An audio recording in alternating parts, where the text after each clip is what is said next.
This video will show you how to connect devices using the Zigbee protocol. You can control different Zigbee devices, for example, devices like Xiaomi, Philips and IKEA, through the 2Smart platform. So let's see how it works.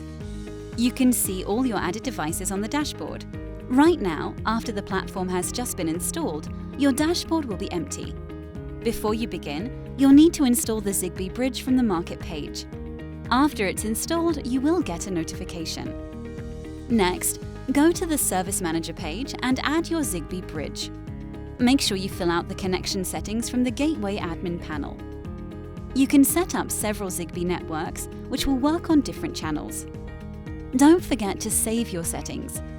Run the bridge and, in a few seconds, your device will be displayed on the dashboard. Once your gateway is ready, turn on Permit Join mode. Now you can start pairing your devices. The first is the Xiaomi smart bulb. You have to switch the lamp on 5 times until the lamp blinks several times. Once it appears on the dashboard, that means that it is successfully added. And now you can control your lamp from the 2Smart. The next one is the Xiaomi power plug. You just need to hold down the power button until the blue light starts blinking. Immediately you will see the power plug on 2Smart platform along with sensors and indicators.